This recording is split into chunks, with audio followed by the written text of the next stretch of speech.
Trogodišnja Ulija je putovala 2 dana i 100 kilometara kroz ratnu zonu. Ona je sada na sigurnom, u izbjegličkom skloništu u Poljskoj. 3 generacije obitelji Nočovna su bile po drugi put primorane napustiti svoj dom. Prvi put 2014. kada su pobjegli iz Luhanska, kada su ruski separatisti zauzeli grad. 8 godina kasnije ponovo su morali ostaviti sve za sobom, kada su ruski tenkovi počeli okruživati Kijev. Kada smo se preselili u Kijev, nadali smo se da smo na bezbjednom. Kupili smo kuću i naš život je ponovo počinjao. Bila sam sretna zbog djece, čak sam rodila i drugo dijete. I kada smo po drugi put počeli prolaziti kroz isto, nisam mogla vjerovati da se ovako što može dešavati u 21. vijeku. Marin suprug je pozvan u borbu. Njihova najstarija kćerka Ana kaže da su odlučili bježati kada su ruske rakete pogodile obližnje ulice. Shvatamo da moramo negdje otići kako bi sačuvali svoje živote. Ja imam sestru kojoj su 3 godine. Shvatamo da moramo nešto uraditi za njenu budućnost. Oni su spakovali kofere i stigli do stanice u Kijevu.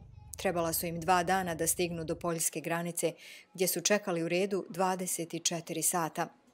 Baka, Tatjana Novhovna, preživjela je sovjetsku vladavinu i ukrajinsku nezavisnost. Sada, kada joj je 70 godina, bila je primorana pobjeći iz svoje zemlje.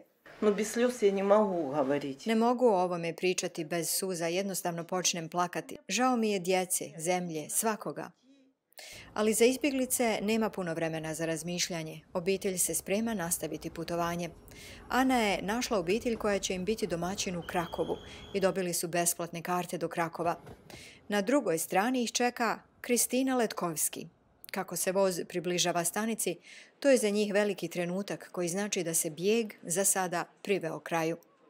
Na desetine hiljada Poljaka i drugih Evropljana su svoje domove otvorili za ukrajinske izbjeglice.